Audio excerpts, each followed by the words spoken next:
Hi, it's Frank with Poolworks, North Richland Hills, Roanoke, and Lantana, and also the host with my lovely wife Jackie of The Deep End. That's our podcast on turfsupradio.com. You can also find our podcast on all the major podcast platforms, but feel free to look those up, and a lot of good information in our podcast.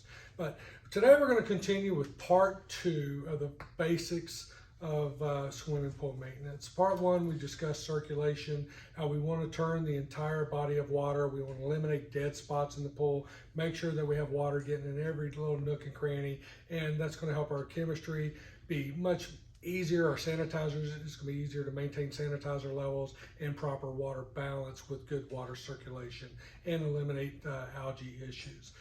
Today we're going to continue with filtration and some of the other 5 basics. So with filtration, what we want to accomplish on a swimming pool, it's the industry standard is we want to move the volume of water that's in the pool through the filter 1 time per day. All right, in a lot of situations, that's plenty. What we find in our area of North Texas, our environment's a little more harsh, and there's other contributing factors. Dogs that swim, pools get heavy usage. There's a lot of trees with dropping foliage, a lot of dirt blowing around, especially when we get those West Texas winds and stuff like that that come in with these storms. We'll get a lot of dirt in the water.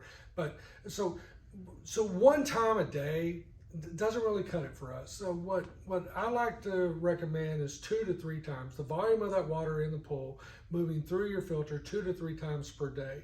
So if you have a 15,000 gallon pool, what we really want to try to move 30 to 40,000 gallons of water through that filter system once per day. And so if say the average pump out there, or a variable speed pump, say if you have it running at 60 gallons per minute, that's going to be 3,600 gallons an hour. So 10 hours is going to get you 36,000 gallons through that filter. Now as your filter gets dirty, you're going to lose some flow. So as your filter gets dirtier and dirtier and dirtier, that 36,000 gallons per day, it may drop to 30,000 gallons per day or even less, depending on how dirty the filter's gotten. So we want to have good filtration. Now there's 3 basic types of filters out there. That in our area, cartridge is very popular. We use 400 to 500 square foot cartridge filters. They typically have to be broken down 2 to 3 times a year to get all the organics and the dirt and everything that's built up on those cartridges. DE filters is another popular filter out there in our area. DE filters better than cartridge, but it does require a little more maintenance. You have to backwash your filter. We recommend if you do have a DE filter that you backwash once per month, and then the filter also needs to be broken down and cleaned and inspected for any kind of damage at least twice per year. And some maybe a little less, some maybe a little more, but you want to make sure you keep a good filter that's doing its job adequately. There's also sand filters out there. A sand filter, if it has sand filter media in it, a sand filter, the filtration's fairly poor, but they are fairly easy maintenance. You do backwash them, but you don't have to clean them. But what you can do with the sand filter, if you have a sand filter and that's what you're dealing with, you can take the sand out, that filter media, take it at the big round sand filter, you can take the sand out and you can replace it with a crushed glass. Glass filters much better than sand, and it lasts longer than the sand. Typically you can go well over 10 years if you have glass filter media in your sand filter, but it filters very well, and you just backwash once a month, or as pressure indicates. And sand with glass is a good filter. Cartridge and DE are the most popular in our area, and they're all good as long as they're maintained, because what this filter is doing is removing all the organics and dirt and stuff like that out of the water, and so your chemistry is not fighting it in the body of the pool. So and again, if we can move the water through there in the North Texas area, I recommend 2 to 3 times per day the entire volume of water that's in the pool go through that filter, at least a couple times per day. Some areas of the country, they may be able to get away with once per day, and that's fine for them, but our situation is a little different, and it does take a little extra filtration. Along with filtration, we had circulation, we got filtration. Now we have the removal of debris. If you allow debris to build up, like leaves, grass, dirt, mulch from your flower beds, if you allow that stuff to get into the water, it starts breaking down. And algae's similar to a plant. You know how like you can do a compost if you put compost in your garden. What that is, that's organics breaking down, and that feeds the live plants. Algae's not a plant, but it's very plant-like, and it also feeds off of organics. So if you have debris in your pool that's breaking down and putting organics into the water, you're actually feeding algae.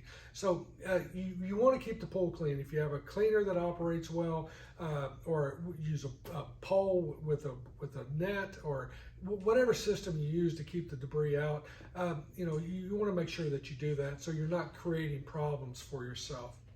Along with cleaning the pool and keeping debris out is brushing. Algae likes, if you look at your plaster, if you have a plaster pool, if you look at your plaster very closely, you have all these little pits and nooks and crannies in the plaster. Well, algae can get into those little nooks and crannies, and it becomes protected.